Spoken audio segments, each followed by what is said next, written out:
बेटा worksheet 44 ninth class. आज हम डिस्कस करेंगे surface area of right circular cone. सबसे पहले ये जान लेते हैं कोन किस प्रकार की फिगर होती हैं। मैंने कुछ उदाहरण एग्जाम्पल नीचे लिखे हुए हैं। आइसक्रीम, ठीक है, आइसक्रीम, बर्थडे कैप जो है वो हमारे किसके उदाहरण हैं? कोन के। तो इसका मतलब कोन की जो शेप है, इसकी जो आकृति है वो इस प्रकार की होती है।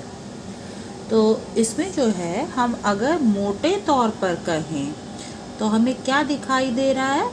ऊपर वाला हिस्सा तिकोना यानी ट्रायंगुलर दिख रहा है और जो नीचे वाला सिरा है वो सर्कुलर, गोल।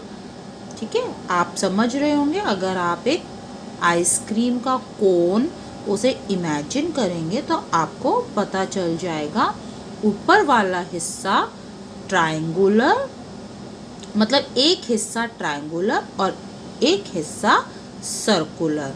तो दो के कॉम्बिनेशन से बन गया हमारा कोन। ठीक है, अब कोन में जो पैरामीटर्स हैं, जो लंबाइयाँ, जो डायमेंशंस हैं वो हमारे कौन कौन से होंगे? क्योंकि ये वाला जो पोर्शन है ये कैसा है? सर्कुलर, गोल। ठीक है, तो ये हमारा सर्कल के केस में हम क्या मान लेते हैं? सर्कल के केस में हमारी क्या होती है? रेडियस। ओके, नाउ एक हमारा जो अब ये तिकोना सेक्शन है, अब तिकोने सेक्शन में हो गई हमारी एच उसकी हाइट। ठीक है, एक इसमें एक और डायमेंशन है जिसकी हमें ज़रूरत पड़ेगी और वो है एल, जिसे हम कहते हैं स्लांट हाइट, तिरछी हाइट। ठीक है, ये तिरछी हाइट है, टेढ़ी, जो थोड़ा सा तिरछी है। ये वर्टिकल हाइट, एकदम सीधी खड़ी हाइट, एच से डिनोट किया, तिरछी हाइट को एल से डिनोट किया और रेडियस को आर से। ठीक है, now it has two parts. एक मैंने पहले ही बता दिया, ट्रायंगुलर पार्ट है और एक सर्कुलर पार्ट है। तो जब हम इसका एरिया कैलकुलेट करेंगे तो अपने आप ही क्या हो जाएगा? देखो मैंने बहुत सरल टिप दी है। अब जो बच्चे उस टिप को याद रखेंगे, ध्यान रखेंगे, वो अपने आप प्रेडिक्ट कर पाएंगे कि हमें किस परिस्थिति में TSA वाला फॉर्मूला लगाना होता है और किस परिस्थिति में CSA वाला। हमारे एरिया के दो फॉर्मूले होते हैं। एक हो गया हमारा CSA यानी कर्व्ड सरफेस एरिया और दूसरा हो गया हमारा TSA, टोटल सरफेस एरिया। अब हम ये कैसे पता लगाएं कि किस पर्टिकुलर क्वेश्चन में, अगर दिया नहीं हुआ, अगर सिंपल दिया हुआ है, डायरेक्टली दिया हुआ है कैलकुलेट CSA या कैलकुलेट TSA, तो आपको कोई प्रॉब्लम नहीं होगी। और अगर नहीं दिया हुआ है तो उस परिस्थिति में हमें कौन सा फॉर्मूला इस्तेमाल करना, उसके लिए मैं बहुत सरल टिप दे रही हूँ। टिप क्या है कि यदि वो कोन खुला हुआ है, बंद नहीं है, उसमें ढक्कन नहीं है, ऊपर से एकदम खुला है, उसके अंदर हम हाथ डाल सकते हैं, तो उस परिस्थिति में ऐसे वाले कोन में हमें कौन सा एरिया निकालना होता है? CSA। और यदि हमारा कोन कैसा है? उसका गोल ढक्कन बंद है, then in that case we apply TSA वाला फॉर्मूला। ठीक है, तो ये चीज़ याद रहेगी। एक बार फटाफट से हम देख लेते हैं कि CSA क्या होता है? पाई R L, where pi is 22/7, radius R, okay, and L is slant height. Now TSA में क्या हो गया? जो CS से था उसके साथ सर्कल का एरिया ऐड कर दिया और फाइनली हमने पाई r कॉमन ले लिया, अंदर से बचा L और यहाँ से बच गया एक r। तो हमारा फॉर्मूला हो गया TSA का पाई r ब्रैकेट में L plus r। Now there is one more relation, इनके अलावा CSA और TSA के अलावा हमारा एक फॉर्मूला और है जो हमारे किस में काम आता है, राइट सर्कुलर कोन में। हम ऑलरेडी कुछ बच्चों ने ऑब्जर्व कर लिया होगा, जब ये वर्टिकल हाइट है तो ये 90 डिग्री का एंगल, और यहाँ पर पाइथागोरस थ्योरम के द्वारा हम क्या कह देंगे कि L square equal to H square plus R square. ये भी एक और फॉर्मूला है which is used in different questions. कभी कभी हमें इस फॉर्मूले की ज़रूरत पड़ेगी। किस तरह से, अभी हम एक क्वेश्चन देखेंगे। तो L की वैल्यू क्या होगी, ये स्क्वायर यहाँ पर रूट बन जाएगा। ठीक है, हमने फॉर्मूले कर लिए CSA, TSA और L वाला। अब कुछ एग्जाम्पल देख लेते हैं। एग्जाम्पल नंबर 1 है, find CSA of cone whose slant height is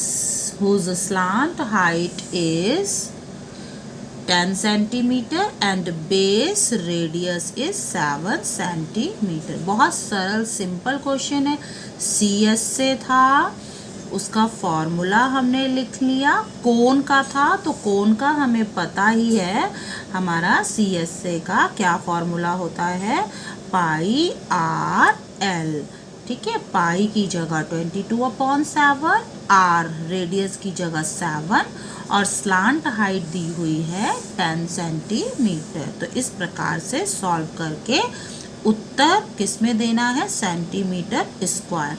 now next example, the height of cone. Height means कौन सी हाइट, इसके आगे स्लांट शब्द नहीं है, it means this height is H not L। H is 16 centimetre, base का radius है 12 centimetre, it means we are given H is equal to 16 centimetre and R is equal to 12 centimeter and we are asked to find TSA और पाई यहाँ पर 3.14 इस्तेमाल करना है। तो सबसे पहले हम क्या कैलकुलेट करेंगे, बिना इसके हम आगे बढ़ ही नहीं सकते थे। तो आपने देख लिया ना, इस सूत्र का, इस फॉर्मूले का इस्तेमाल आ गया। L square equal to R square plus H square. R की जगह 12 का स्क्वायर, H की जगह 16 का स्क्वायर हो जाएगा, क्योंकि यहाँ स्क्वायर थे। 12 का स्क्वायर 144, 16 का स्क्वायर 256, दोनों का टोटल आया 400। और जब उस 400 का हम स्क्वायर रूट करेंगे, रूट कर देंगे, तो वो हमारा बन जाएगा 20। तो इस प्रकार से हमने L की वैल्यू कैलकुलेट कर ली। नाउ TSA का फॉर्मूला पाई R ब्रैकेट में L प्लस R। पाई की जगह रखा 3.14 मल्टीप्लाई R की वैल्यू 12, अगेन L की वैल्यू रिसेंटली कैलकुलेट की है 20 और प्लस 12। ध्यान रखें, हमें L कैलकुलेट करना कंपलसरी था। ठीक है, उसके बिना हम यहाँ पर हमारी गड़बड़ हो जाती, क्वेश्चन आगे सॉल्व नहीं होता। तो इन सभी को मल्टीप्लाई किया तो हमारा ये उत्तर आ गया। एंड आंसर मैं फिर बोल रही हूँ, it will be in centimetre का स्क्वायर। नाउ ट्राई योरसेल्फ में बहुत छोटे से 2 क्वेश्चन हैं। डायामीटर नोट करेंगे, डायामीटर है not radius. Diameter of base of cone, मैंने बना लिया एक कोन और उसका जो डायामीटर है, उसके बेस का डायामीटर, बेस माने जो उसका सर्कुलर पार्ट था, उसका पूरा डायामीटर दिया हुआ है सेंटीमीटर। एंड स्लांट हाइट माने एल, तो we are given two things, L 10 centimetre and diameter is 10.5 centimetre. तो diameter, we are not needed the value of diameter but we need radius। तो रेडियस क्या होगा, diameter का आधा कर देंगे, उसको डिवाइड कर देंगे बाय 2। मैंने आगे पूरा डिवाइड नहीं किया, उसे एज इट इज़ छोड़ दिया ताकि हमारी कैलकुलेशन थोड़ा सा और आसान ही रहे, क्योंकि ये पॉइंट में ज़्यादा बड़ा हो जाता। वैसे कर सकते हो आप डिवाइड करके। नाउ CS से हमने निकालना था, सीधा हमने फॉर्मूला अप्लाई किया और यहाँ बड़े ही सरल तरीके से मैंने जो है वो उनको सिंप्लीफाई करके लोएस्ट टर्म में करके जो है यहाँ पर आपको इन दोनों को मल्टीप्लाई करके उत्तर लिखना है in centimetre square. Now last one question, we are given, we have to find TS से, ऊपर वाले क्वेश्चन में निकाला था CS से, curved surface area. Curve surface area को लेटरल सरफेस एरिया भी कह देते हैं। नाउ TS से निकालना है सेकंड क्वेश्चन में, और बहुत सिंपल है, सरल है। स्लांट हाइट दी हुई है 21 मीटर। 21 मीटर, पहले मैंने सेंटीमीटर लिख दिया था, फिर मैंने इसे कट करके मीटर लिखा हुआ है, मीटर में था। स्लांट हाइट मीन्स L, ठीक है। और diameter, again we are given diameter 24 metre, तो 24 का आधा कर दिया, रेडियस R आ गया। L सीधे सीधे तौर पर L दिया ही हुआ है। नाउ TS का फॉर्मूला क्या होता है, पाई R ब्रैकेट में L प्लस R।